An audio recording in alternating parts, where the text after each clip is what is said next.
It's been 25 years since the release of the blockbuster film The Matrix, created by Lana and Lilly Wachowski, credited in the film as the Wachowski brothers, which popularized the idea that we might already be inside a computer-generated video game world. The Matrix, released March 31, 1999, wasn't the most anticipated film of the final year of the 20th century that would probably have been Star Wars, Episode 1, The Phantom Menace, but it inevitably became the most talked about film that year and one we're still talking about today.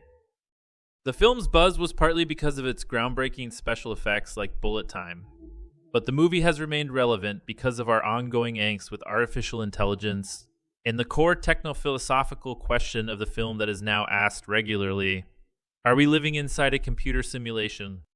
In the decades since, this idea, now called the simulation hypothesis, has come to be taken more seriously by technologists, scientists, and philosophers.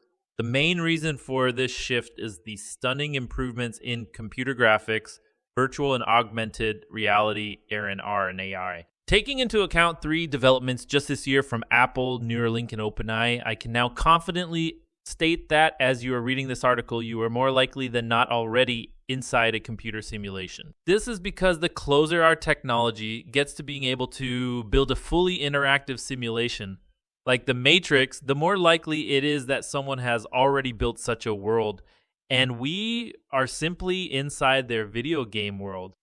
At the time of the film's release, this idea of being inside a video game was firmly in the realm of science fiction. It had been articulated by one of the Wachowskis' heroes, science fiction author Philip K. Dick, who stated all the way back in 1977, "We are living in a computer-programmed reality." A few years ago, I interviewed Dick's wife Tessa and asked her what he would have thought of The Matrix. She said his first reaction would have been that he loved it. However, his second reaction would most likely have been to call his agent to see if he could sue the filmmakers for stealing his ideas.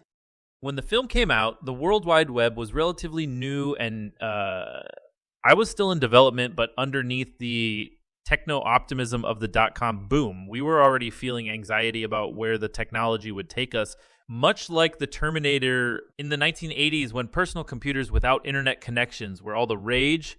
The Matrix tapped into nascent fears of being connected all the time via cyberspace. I watched the movie again recently for my college-level class about simulation theory, where I used The Matrix as a vehicle to ask questions about philosophy, science, AI, technology, and religion. The movie still resonates with today's younger generation, many of whom grew up on multiplayer online games like Fortnite and Roblox. Most also now use AI tools like ChatGPT on a daily basis and have few qualms about doing so. Given that AI is now in the news every day, The Matrix is more relevant than ever. In one notable scene in the film, Morpheus Lawrence Fishburne tells Neo Keanu Reeves that he is trapped in a simulation of 1999. The real year is around 2199. Morpheus explains that sometime in the early 21st century, I became conscious, and there was a war between humans and AI.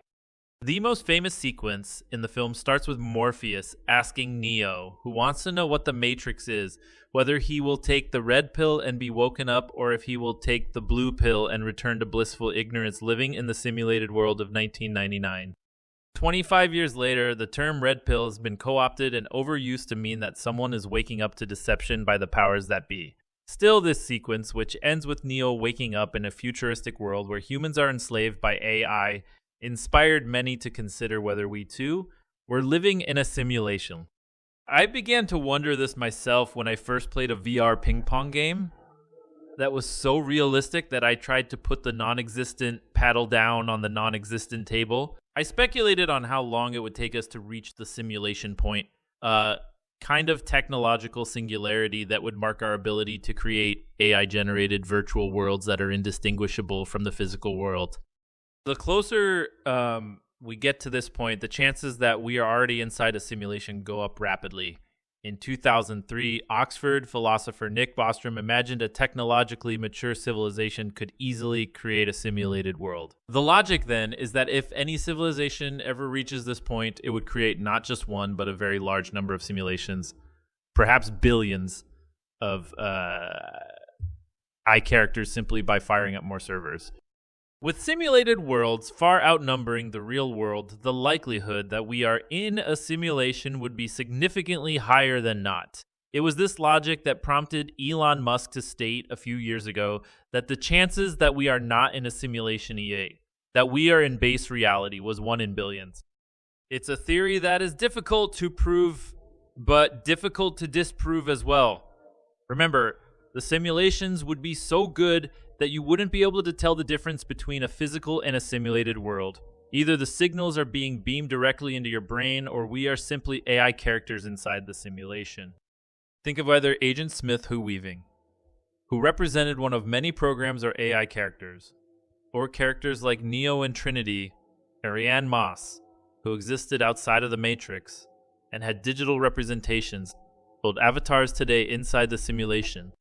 Recent developments in Silicon Valley show that we could get to the simulation point very soon. Just this year, Apple released its Vision Pro headset. A mixed reality, including augmented and virtual reality device that, if you believe initial reviews ranging from mildly positive to ecstatic, heralds the beginning of a new era of spatial computing, or the merging of digital and physical worlds. The headset can make you believe you are in another time and place, but more importantly, it can overlay realistic-looking objects in the room around you, blurring the line between physical and digital objects. The headset is still expensive. It retails for $3,500 and bulky compared to headsets in science fiction like in Westworld, Ready Player One, or Three Body Problem. But we can see a direct line to being able to render a realistic fictional world around us. But what if you didn't need a headset at all?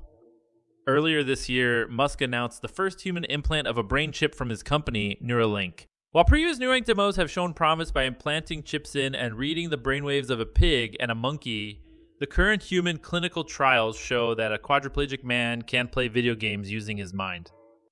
Though nascent, we can see a clear path to future technology that might send signals into the brain, reminiscent of the sci-fi neural interfaces used by Neo and Morpheus in The Matrix.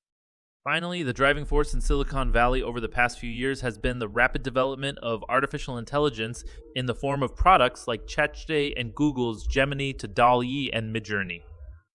The rapid pace at which AI is developing has led to warnings of an AI apocalypse, with thousands of scientists and technologists demanding a pause in research. One prominent AI researcher even promoted the possibility of bombing rogue AI data centers. In The Matrix, Morpheus explains to Neo that the physical world is a wasteland, not because of AI, but because of the war between AI and humans.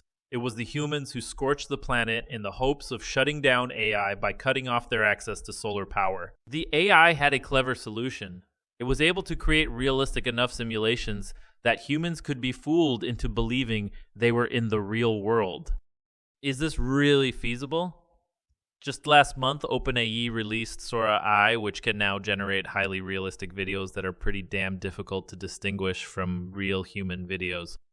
The fact that I can so easily fool humans visually as well as through text, and according to some, has already passed the well-known Turing test, shows that we are not far from fully immersive worlds populated with simulated AI characters that seem perhaps even think they are conscious. Already millions of humans are chatting with AI characters, and millions of dollars are pouring into making AI characters more realistic.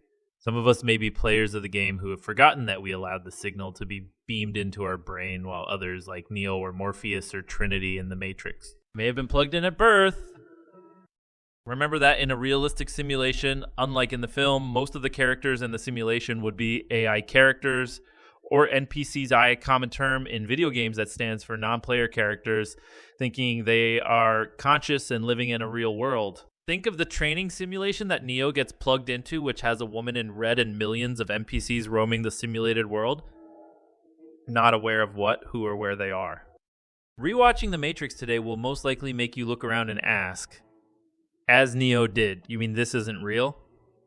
On the 25th anniversary of this mind-blowing film, I can answer that it's probably not real. The fact that we are approaching the simulation point so soon in our future means that the likelihood that we are already inside someone else's advanced simulation goes up exponentially. Like Neo, we would be unable to tell the difference between a simulated and a physical world. Perhaps the most appropriate response to that is another of Reeves's most famous lines from that now classic sci-fi film. Wow.